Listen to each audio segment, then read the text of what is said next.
Bonjour, vous avez acheté le kit pour réaliser ce joli lapin. Il vous reste à faire la salopette. Voici le tutoriel en vidéo. Voici mes patrons. Je vais commencer par les découper. Toutes les pièces du patron sont découpées. Il ne reste plus qu'à coller ce petit bout pour compléter le patron de la salopette. Si on regarde de plus près, on voit qu'il est marqué collé. Je vais mettre un papier collant.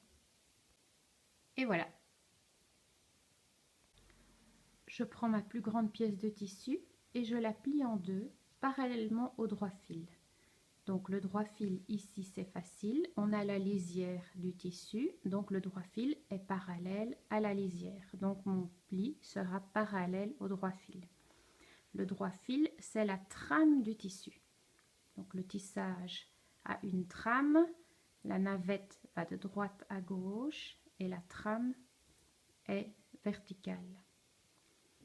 Je positionne mon patron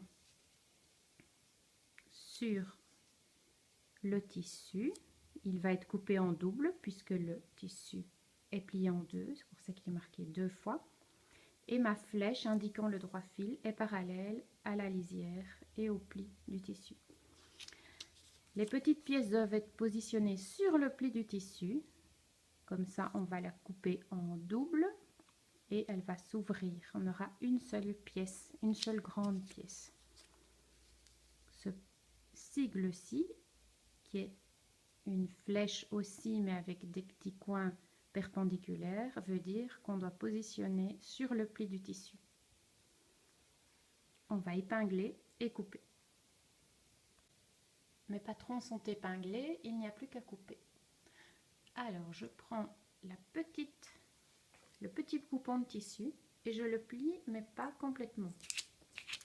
C'est toujours parallèlement au droit fil. Ici je n'ai pas de lisière, mais je sais que mes lignes sont parallèles au droit fil. Je vais mettre ma bretelle ici que je voudrais en double, donc je vais l'épingler et la couper, et dans ce qu'il me restera, je vais plier en deux mais dans l'autre sens, je le ferai après, et je vais faire deux fois la poche. Alors j'ai épinglé la bretelle, j'ai coupé le morceau de tissu qui me restait, je n'ai pas encore bien coupé mais j'ai coupé en gros, et comme ça, toujours parallèlement au droit fil, je peux le plier dans l'autre sens car ma pièce sera toujours parallèle au droit fil. Je ne dois pas épingler sur le pli du tissu, donc peu importe ma pliure du moment que ma pièce est parallèle au droit fil. Je vais épingler la poche. Tout est épinglé, il n'y a plus qu'à découper. Toutes mes pièces sont découpées. Donc voilà, elles sont toujours attachées, elles sont là. Voici. Il n'y a plus qu'à enlever les épingles. Et voilà le résultat.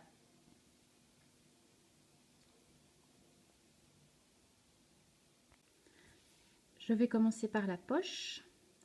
Alors, petite astuce, je vais plier une des deux parties en deux, verticalement. Et je fais une petite entaille. Voilà. Environ 3 cm. Je ne le ferai pas si c'était un vêtement pour un humain. Ici, c'est un vêtement pour une poupée. Donc, c'est pas exactement la même technique. Maintenant, je vais appliquer les deux poches endroit contre endroit. Je vais les épingler et je vais coudre tout autour.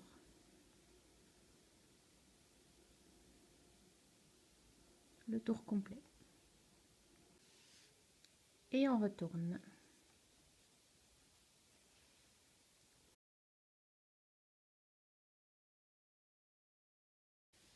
Donc j'ai retourné, je passe bien la baguette en bois dans les arrondis et dans les coins pour faire ressortir mon angle. Voilà, ça c'est l'angle supérieur et l'arrondi ce sera en bas.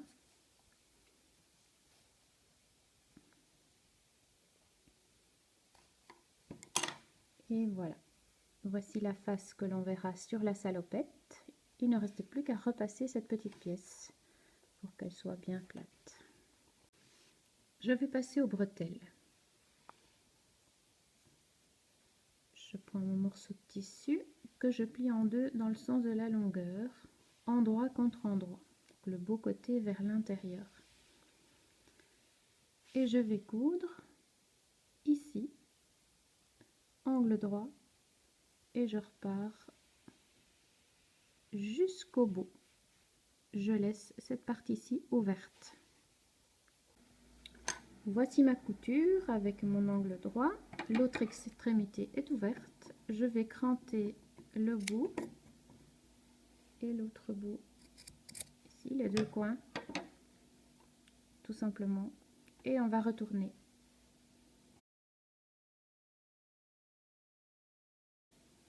C'est retourné. On va avec la pointe. J'ai toujours mon bâton dedans et je vais aller bien faire mes angles au bout. Voilà, j'enfonce la pointe, pas trop fort pour ne pas passer à travers.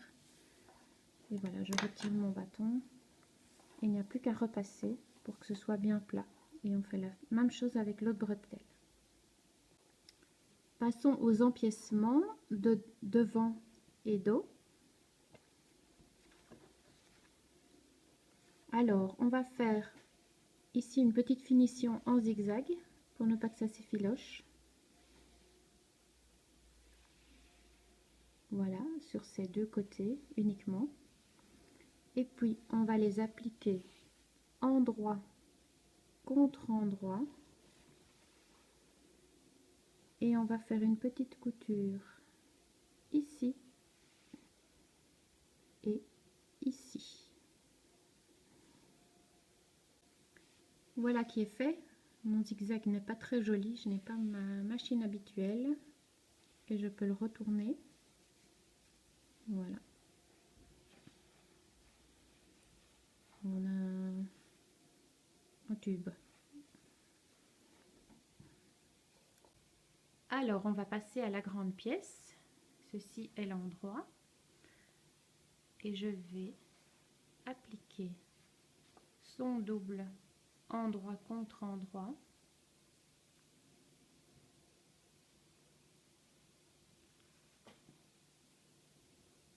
Voici. Et on va coudre ici jusque là et ici jusque là. Ça c'est l'avant, ça c'est l'arrière. Voici mes coutures sont faites. Voilà, j'ouvre et on commence à voir la forme de la salopette. On met la couture en face et voilà les deux jambes et l'avant de la salopette. Pour une meilleure finition, on peut également faire un zigzag sur les deux coutures que l'on vient de réaliser. Donc ici et ici. Je n'ai pas beaucoup de place sur l'écran. Alors, j'ai la grande partie de ma salopette et qui est endroit contre endroit. Donc ce qu'on voit à l'extérieur, c'est l'envers pour l'instant avec les coutures. Et j'ai la petite doublure que j'ai retournée sur l'endroit qui est ici. Alors, on va ouvrir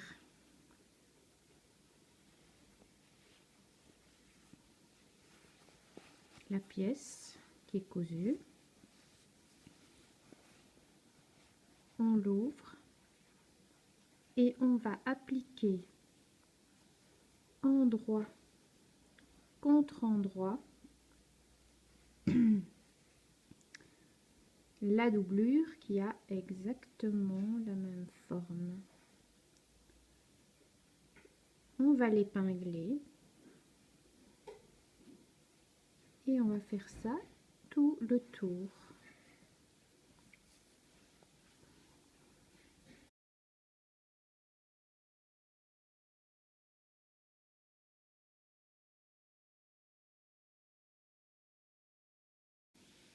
Voilà, tout est épinglé. Alors on voit l'intérieur, on devine l'intérieur. On va coudre le long du bord sur tout le tour.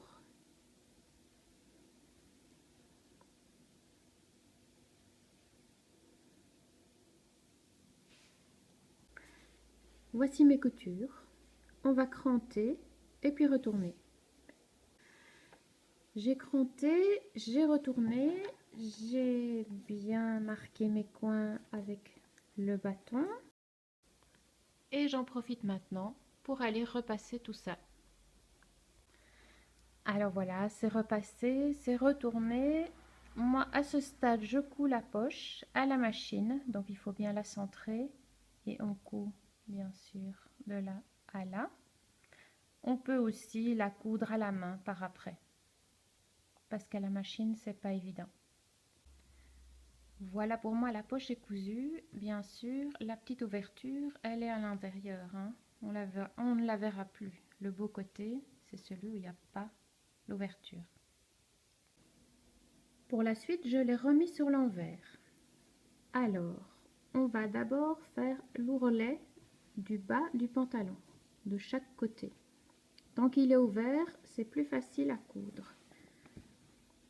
Alors, on étale un côté puis l'autre. On fait un double bord de la longueur que vous voulez, en fonction de la taille de votre petit lapin. Et on va coudre l'ourlet comme ça, tout droit. C'est beaucoup plus facile. Pareil de l'autre côté. On fait un double ourlet. Mes deux ourlets sont cousus. Bien sûr, on s'arrange pour qu'ils aient la même hauteur. Alors, on termine le bas en cousant en une fois l'entrejambe. Donc, j'ai épinglé et je n'ai plus qu'à coudre ici. Voilà, et je termine avec un zigzag pour ne pas que ça s'effiloche. Alors, ce n'est pas tout à fait fini. On va coudre 2 boutons sur le beau côté des bretelles. Donc, pas du côté qui s'effiloche. Le beau côté, on coud les 2 boutons là. On fait 2 boutonnières ici. Et après, on adaptera la hauteur des bretelles à l'arrière en fonction de votre poupée. On croise ou on ne croise pas. Ça, c'est comme vous voulez. Il y aura une petite finition à faire, peut-être couper un morceau et faire un petit ourlet et l'attacher à l'arrière de la salopette. Et voilà. Et voilà mon lapin habillé avec sa belle salopette.